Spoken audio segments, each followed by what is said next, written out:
Good morning students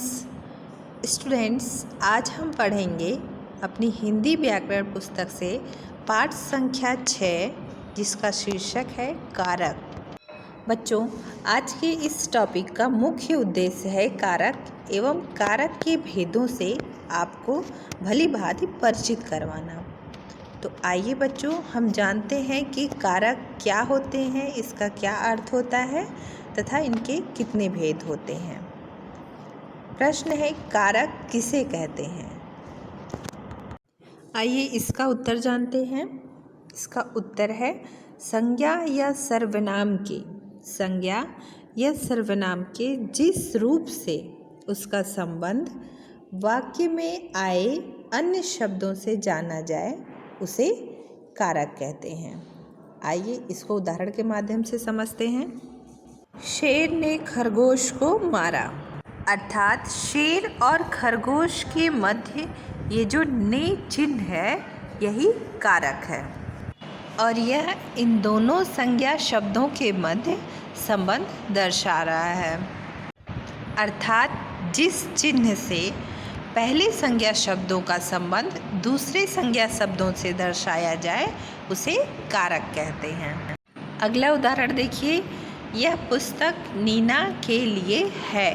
बच्चों, यदि के लिए शब्द यहाँ से हटा दिया जाए तो क्या इस वाक्य में स्पष्ट हो रहा है कि पुस्तक और नीना के मध्य क्या संबंध है? तो इसका उत्तर है बच्चों, नहीं। यदि यहाँ पे हम के लिए शब्द जोड़ते हैं तो इससे यह स्पष्ट होता है कि यह पुस्तक नीना के लिए है। अर्थात के लिए चिन्ह नीना और पुस्तक के मध्य संबंध स्थापित कर रहा है। अतः के लिए चिन्ह कारक चिन्ह है। अब आइए बच्चों जानते हैं कि कारक के कितने भेद होते हैं। इसका उत्तर है कारक के 8 भेद होते हैं। इनके नाम क्या होते हैं और इनके विभक्ति चिन्ह क्या होते हैं, आइए जानते हैं। पहला कारक है कर्ता कारक जिसका विभक्ति चिन्ह है ने। दूसरा कारक है कर्म कारक जिसका विभक्ति चिन्ह है को। तीसरा है करण कारक जिसका विभक्ति चिन्ह है से। और चौथा कारक है संप्रदान कारक जिसका विभक्ति चिन्ह है के लिए। अब आइए अगला कारक जानते हैं। अगला कारक है अपादान कारक। अपादान कारक का चिन्ह है से, अर्थात पृथक, अलग होना। अगला कारक है संबंध कारक जिसका विभक्ति चिन्ह है का, की, के। अगला 7वां कारक है अधिकरण कारक। विभक्ति चिन्ह क्या है, में और पर। संबोधन कारक 8वां है जिसका विभक्ति चिन्ह है हे, अरे। आइए अब प्रत्येक कारक को हम विस्तार पूर्वक जानते हैं। प्रश्न है, कर्ता कारक किसे कहते हैं? इसका उत्तर है बच्चों, कर्ता का अर्थ है काम करने वाला। शब्द के जिस रूप से काम करने का पता चले, शब्द के जिस रूप से काम करने का पता चले उसे कर्ता कारक कहते हैं। आइए इसे उदाहरण के माध्यम से समझते हैं। जैसे सविता ने कपड़े धोए। यहाँ ने चिन्ह कर्ता कारक का बोध करा रहा है। अगला उदाहरण है सुधा ने चित्र बनाया। बच्चों, यहाँ सुधा और चित्र के बीच ने चिन्ह आया है, अतः स्पष्ट होता है कि चित्र सुधा ने बनाया है, अतः यह कर्ता कारक है। अगला प्रश्न देखते हैं, कर्म कारक किसे कहते हैं? तो बच्चों इसका उत्तर है जिस वस्तु या व्यक्ति पर क्रिया का प्रभाव पड़े, जिस वस्तु या व्यक्ति पर क्रिया का प्रभाव पड़े उसे कर्म कारक कहते हैं। उदाहरण देखिए बच्चों। राम ने रावण को मारा। राम किसे मारने का काम कर रहा है? रावण को। अर्थात को चिन्ह कर्म कारक को दर्शा रहा है। बच्चों, यदि हम यहाँ से रावण को शब्द हटा दें तो यह वाक्य अधूरा हो जाएगा। जैसे राम ने मारा। राम ने किसे मारा? इस तरह यह वाक्य अधूरा है। अर्थात जहाँ कर्म की आवश्यकता होती है उसे कर्म कारक कहते हैं।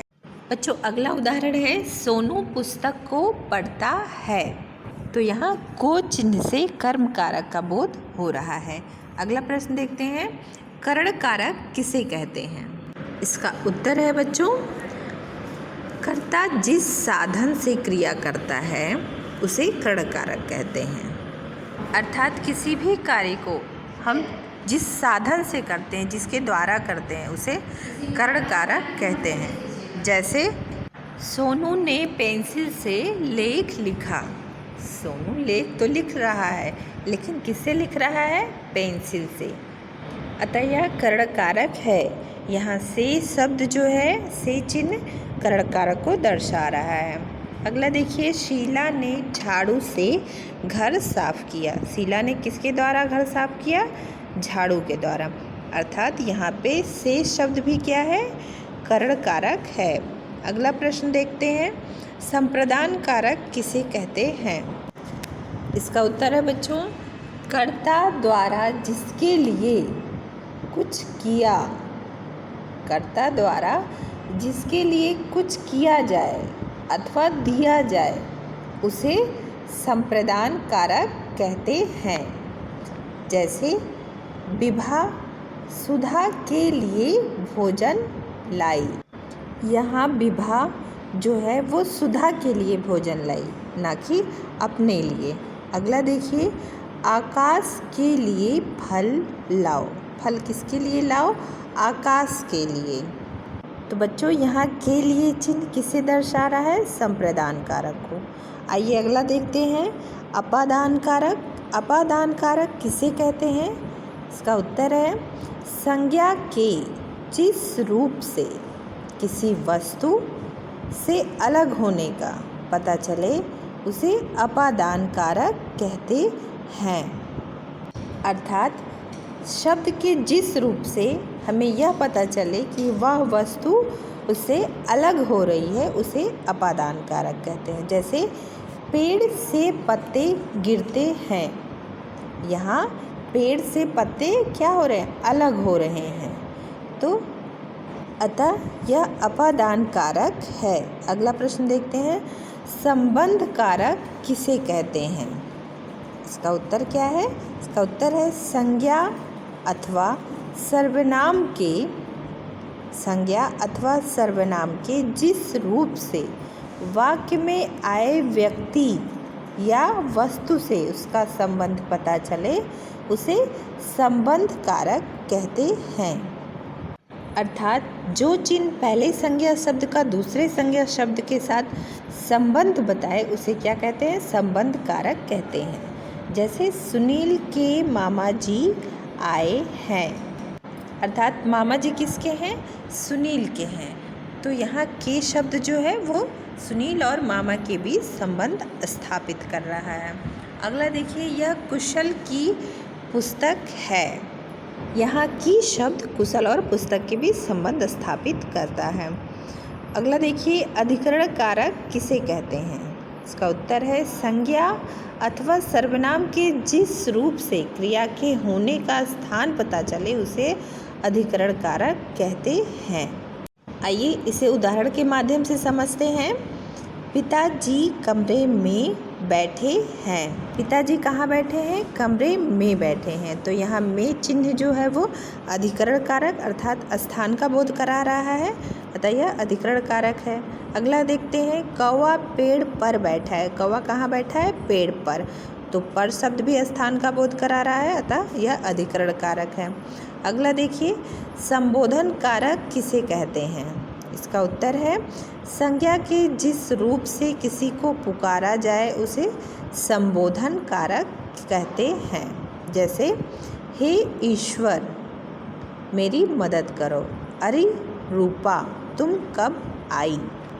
यहाँ हे और अरे संबोधन कारक है। तो बच्चों, आज के लिए बस इतना ही। Thank you children.